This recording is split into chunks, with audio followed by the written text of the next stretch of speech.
O cristianismo surgiu há mais de 2000 anos, através da figura de Jesus Cristo ou Jesus de Nazaré. A crença cristã descreve Jesus, também chamado de Messias, como o Filho de Deus, gerado pelo Espírito Santo, o terceiro na Trindade espiritual, em uma virgem de Nazaré chamada Maria, que estava prestes a se casar com um carpinteiro chamado José. Segundo o Evangelho de Lucas, Jesus nasceu em Belém porque, na época, o imperador Augusto obrigou os súditos a se registrarem no primeiro censo do império. Dessa forma todos deveriam retornar à cidade de origem para se alistar. Como a família de José era de Belém, ele precisou voltar levando Maria já grávida. Jesus e o nascimento do cristianismo. Nascido em Belém, Jesus precisou ser levado às pressas para o Egito, após a sentença de morte proferida pelo rei Herodes a todos os recém-nascidos, pois naquela altura já tinha recebido o anúncio, mesmo que por engano, do nascimento do futuro rei, descrito nas Escrituras Sagradas. Ao passar o tempo de perseguição, a família de Jesus volta para Nazaré, onde se inicia a caminhada do Messias. Aos 12 anos, o jovem menino, após se afastar dos pais, é encontrado no templo pregando. Todos os que o ouviam admiravam-se com a sabedoria do jovem Cristo. O batismo de Jesus. Quando adulto, Jesus foi batizado no Rio Jordão por João Batista, filho de Isabel, prima de Maria. João Batista ficou conhecido por viver uma vida de sacrifício no deserto, pregando a vinda de Jesus e batizando aqueles que aceitassem as boas novas. A partir do seu batismo, o menino nascido em Belém iniciou sua caminhada como Salvador, pregando as revelações do Deus Pai e ministrando milagres. Com sua popularidade entre os mais humildes e suas palavras duras contra a religião atuante da época, Jesus passou a incomodar autoridades políticas e religiosas com sua palavra de vida e com seus milagres. As autoridades temiam a popularidade e, consequentemente, que Cristo tomasse o poder. Já os religiosos o perseguiam pelas verdades incômodas que eram ditas sobre a religião romana e por ele se intitular Filho de Deus. Por conta desse incômodo e medo, Cristo foi crucificado da forma mais cruel possível, sendo acusado de blasfemar. O que para todos parecia o fim, até mesmo para os discípulos do Messias, se transformou no começo do cristianismo. Muitos relataram a ressurreição de Jesus e testemunharam que o viram e conversaram com ele antes dele subir aos céus. Segundo a Bíblia, Jesus, ao se reencontrar com seus discípulos, deixou uma ordem, e disse-lhes: Ide por todo o mundo, pregai o Evangelho a toda criatura. Quem crer e for batizado será salvo, mas quem não crer será condenado.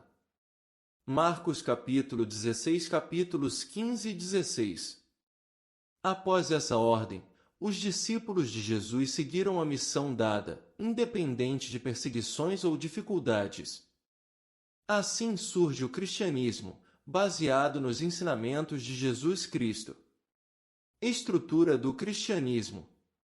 O cristianismo tem sua base nos ensinamentos pregados por Jesus Cristo. A palavra Cristo provém do grego Christos, que significa ungido. No hebraico temos a palavra Machia, que significa Messias. O Messias era conhecido pelos judeus como indicado pelas Escrituras Sagradas que salvaria o mundo dos seus pecados. Jesus baseou seus ensinamentos resumindo os 10 mandamentos dados a Moisés em apenas 2: amar a Deus sobre tudo e amar o próximo como a si mesmo, pois ao cumprir esses 2 mandamentos todos os demais seriam cumpridos. A base das pregações eram amor, arrependimento e justiça. O amor pregado tinha a ver com a forma de tratar os outros colocando-se no seu lugar, não revidando o ódio recebido, e ajudando os necessitados. Já o arrependimento era sobre os caminhos percorridos fora dessas 2 leis, das quais a desobediência levaria para longe do Deus Altíssimo, e em consequência, mais próximo ao inferno. A justiça diz respeito a cada um receber aquilo que plantou, a lei da semeadura. Crenças cristãs. Sobretudo, o cristianismo é uma religião monoteísta, que acredita em um só Deus, na verdade um Deus trino, a Santíssima Trindade, Deus Pai, Deus Filho e Deus Espírito Santo. Esse conceito significa três deuses em um só, três seres que simbolizam um só por ter seus objetivos tão unidos ao ponto de se tornarem uma unidade. Neste caso específico sobre a Trindade não existe ainda um consenso. Existe a crença de que haverá uma segunda vinda do Messias, na qual ele vencerá todo o mal e julgará a todos, o que difere totalmente do pensamento judeu que acredita que o Cristo ainda virá pela primeira vez, pois para eles Jesus foi apenas mais um profeta. Os cristãos acreditam no céu e no inferno como o fim da vida terrestre sendo a consequência da obediência ou desobediência, respectivamente, da palavra bíblica. A Bíblia é o guia dos cristãos, pois no Antigo Testamento encontra-se toda a história dos antepassados do povo judeu, intitulado como o povo de Deus, e no Novo Testamento contém a vida, ensinamentos, milagres de Jesus, além das instruções dadas pelos discípulos à igreja primitiva e até mesmo a profecia do fim dos tempos no livro de Apocalipse. O batismo feito por João Batista também é repetido pelos cristãos como representação do sepultamento da criatura pecadora que desconhecia os caminhos e as palavras do Senhor e o nascimento de uma nova criatura em Cristo. O batismo também foi uma ordem de Jesus, segundo a Bíblia. Portanto, ide, fazei discípulos de todas as nações, batizando-os em nome do Pai, e do Filho, e do Espírito Santo, ensinando-os a guardar todas as coisas que eu vos tenho mandado. Mateus capítulo 28, versículos 19 e 20. Os símbolos do cristianismo. Os cristãos naturalmente foram criando símbolos como a cruz, que significa a vitória de Cristo sobre a morte. O desenho do peixe, utilizado para identificar o cristão em tempo de perseguição, já que a pregação do Evangelho de Cristo foi proibida após a morte de seu representante. Tem em suas iniciais gregas o significado Jesus Cristo, Deus, Filho, Salvador. O desenho do peixe era praticamente um código de reconhecimento de quem era ou não cristão. O pão e o suco da uva. Os elementos foram utilizados na última ceia de Jesus com seus discípulos, representando o corpo, o pão e o sangue, a carne, que seriam entregues na cruz como sacrifício para a remissão dos pecados. Hoje, a ceia é repetida pelas religiões cristãs como símbolo de remissão de pecados pelo sangue e fortalecimento através da carne. A Igreja Primitiva. Parte da história da Igreja Primitiva pode ser vista no livro Atos dos Apóstolos do Novo Testamento. É sempre bom diferenciar: discípulos são aqueles que estão aprendendo ou ouvem os ensinamentos de Cristo, os apóstolos são aqueles que estão prontos e recebem a missão de disseminar o Evangelho de Cristo. Jesus teve 12 discípulos, que largaram tudo e o seguiam sempre, e depois se tornaram apóstolos. Eram eles Simão Pedro, André, Tiago, João, Felipe, Natanael, Bartolomeu, Tomé, Mateus, Tiago filho de Orfeu, Judas Tadeu, Simão, Judas Iscariotes, o que traiu Jesus e foi substituído por Matias. Na igreja primitiva aparecem outros nomes. Um deles muito conhecido foi Saulo de Tarso, um ferrenho perseguidor de cristãos, que, segundo a Bíblia, na entrada da cidade de Damasco ouviu a voz de Jesus que dizia: Saulo, Saulo, por que me persegues? No mesmo instante ficou cego. Sua cegueira foi curada após a ministração da cura através de um discípulo de Jesus chamado Ananias. Após essa experiência sobrenatural, Saulo trocou de nome e se tornou Paulo e passou a ser um discípulo muito importante para a igreja primitiva. Paulo era estudioso das leis judaicas, onde foi instruído desde sua mocidade. Cuidadoso quanto às leis e ordens da mesma, além de soldado romano. Por esses motivos tinha uma enorme facilidade de pregar para os denominados de gentios, povos não judeus, tanto que ficou conhecido como o apóstolo dos gentios. A perseguição.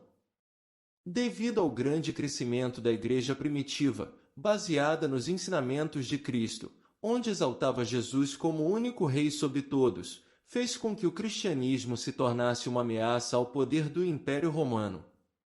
Os reis desejavam do seu povo adoração total e obediência, tanto que chegaram ao ponto de queimar, torturar, crucificar e até jogar em arenas de leões famintos aqueles que não se curvassem a eles. Mesmo com toda a perseguição sofrida, os cristãos não se curvaram, e mesmo em meio à ameaça de morte, eles ainda professavam sua fé em Cristo, fazendo assim com que o Evangelho se espalhasse. A conversão de Constantino. A fé cristã tinha ultrapassado diversos limites, se espalhado por todo o mundo e chegado a classes altas, o que incomodava os imperadores a ponto de intensificar a perseguição a todos os que professavam a fé nos ensinamentos de Jesus Cristo. Mas isso muda no momento da conversão do imperador romano Constantino. Constantino subiu ao poder após a morte do imperador Galério. Para isso foi necessária uma grande batalha, pois o poder ficou dividido entre Maxêncio, que se intitulou imperador, e Constantino, aclamado como imperador pelos soldados. Com a vitória de Constantino veio também sua conversão. A história relata que Constantino viu no céu uma cruz com a inscrição In hoc signo vinces, com este sinal vencerás. Ele associou a cruz que viu ao símbolo da fé cristã e com sua conversão acabou com a perseguição aos cristãos. O Édito de Milão. No ano de 313, Constantino publicou o Édito de Milão, que trazia a liberdade tão esperada pelos cristãos. Havemos por bem anular por completo todas as restrições contidas em decretos anteriores, acerca dos cristãos, restrições odiosas e indignas de nossa clemência, e de dar total liberdade aos que quiserem praticar a religião cristã. A Igreja Católica.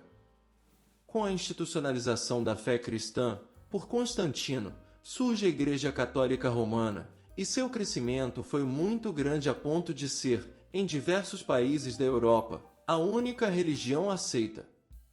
E mais do que nunca a Igreja e o Estado se viram unificados, a Igreja tinha voz ativa entre os monarcas, e na maioria das vezes, mais poderosa do que a voz do próprio rei.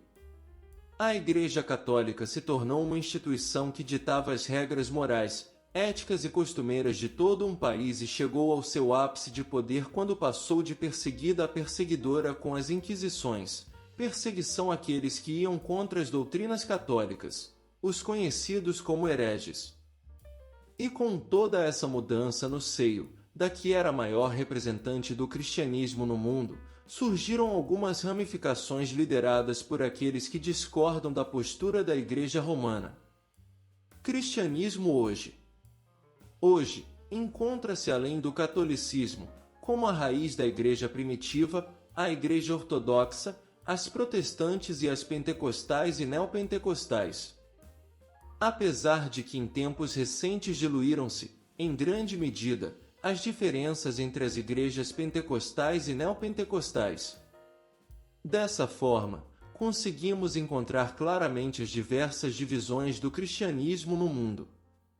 O cristianismo hoje congrega uma pluralidade de tradições, ensinamentos e símbolos que fazem dele um depósito inesgotável de riquezas. Assim, refletir sobre o seu significado é um exercício tão desafiador quanto fascinante.